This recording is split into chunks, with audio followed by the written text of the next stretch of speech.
स्वागत है आपका अपने channel science math classes by Raj में। आपको आज मैं बताऊंगा समांतर क्रम में प्रतिरोधों का संयोजन। ये समांतर क्रम में प्रतिरोधों का संयोजन क्या होता है? जो प्रतिरोध है, मान लीजिए 3 हो या 3 से ज्यादा कितने भी हम ले सकते हैं, ये इस तरह हमारे जुड़े हों कि ये तीनों एक दूसरे के समांतर हों, तो इस तरह के प्रतिरोधों को हम समांतर क्रम बोलते हैं। और उन्हें हम आपस में किस तरह जोड़ते हैं, किस तरह उनका संयोजन करते हैं और उसका फॉर्मूला क्या होता है, इस पर आपको ये इसका डेरिवेशन भी आ जाता है और इसे आपको ये इस पर एक क्वेश्चन भी आ जाता है, या तो डेरिवेशन आ जाता है या क्वेश्चन आ जाता है, या डेरिवेशन और क्वेश्चन दोनों आ सकते हैं। तो ये आप ध्यान से देखेंगे, ये हमारे सेल लगे हैं जिसमें V विभवांतर की इनके बीच में लगने वाला वोल्टेज V है और यहाँ एक ये कुंजी के द्वारा ये जोड़े गए हैं। इसमें बहने वाली जो विद्युत धारा है वो I है।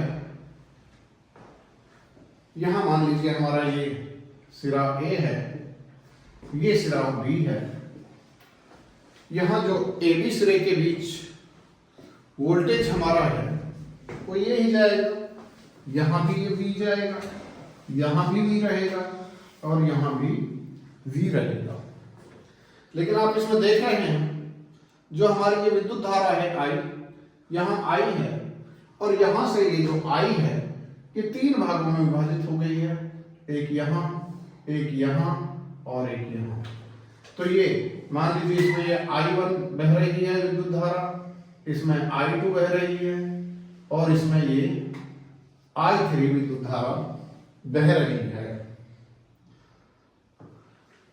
और इन पर जो लगने वाला प्रतिरोध है, मान लीजिए पहले में ये R1 मान लें, इसे दूसरे में R2 मान लें, तीसरे में R3 मान लें और मान लीजिए और भी एक होता तो उसमें R4 मान लेते, या हम विद्युत धारा वो बजाय 3 के 4 भाग में बट जाती।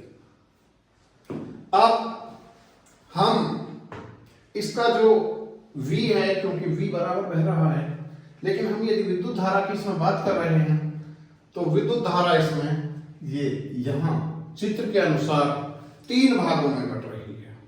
यानी I टोटल जो हमारी I होगी वो क्या होगी, I1 plus I2 plus I3। केवल ये बात आपको समझनी है, यानी ये समांतर क्रम में है, आप देख रहे हैं एक दूसरे के पैरेलल लाइन है और यहां जो हमारी विद्युत धारा है इसमें I यहां से विद्युत धारा बह रही है, क्योंकि आप जानते हैं कि जो विद्युत धारा है वो धन से ऋण की तरफ बहती है। ये जो बड़ा बैटरी में निशान रहता है ये धन का रहता है और जो ये छोटा रहता है ये माइनस का रहता है। तो यहाँ से ऐसे नहीं, बल्कि क्योंकि यहाँ से ये इस तरह विद्युत धारा बह रही है।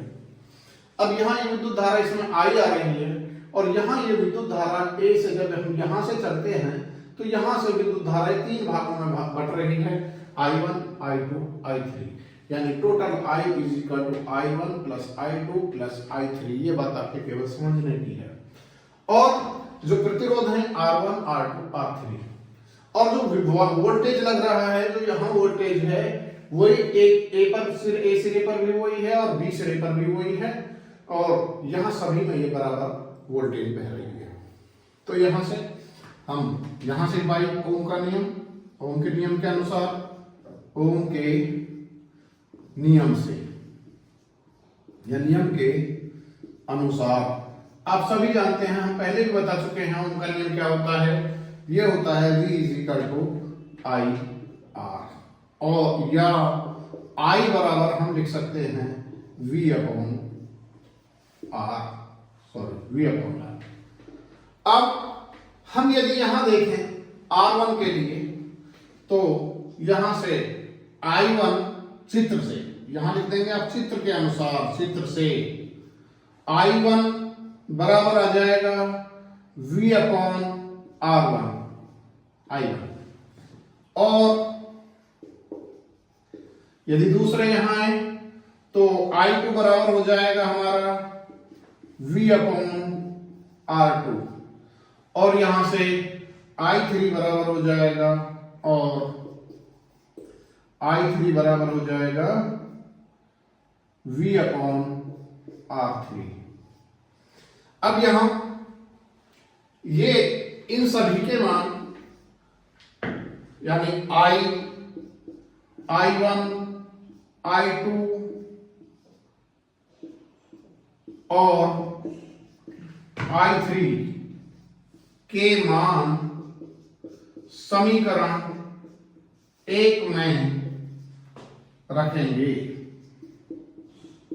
समीकरण 1 क्या है? I बराबर I1 plus I2 plus I3, ये समीकरण 1 है, और इसमें हमको ये मान रखने हैं। मान क्या है इसका? है V upon R is equal to ये V upon R1 plus V upon R2 और प्लस V अपॉन R3। यहां से ऊपर V कॉमन ले लेंगे, या V upon R is equal to V common ले लिया, यह आ गया 1/R1 प्लस 1/R2 और प्लस 1/R3। यहां से V से भी कैंसिल हो गया 1, या 1/R बराबर 1/R1 plus 1/R2 plus 1/R3।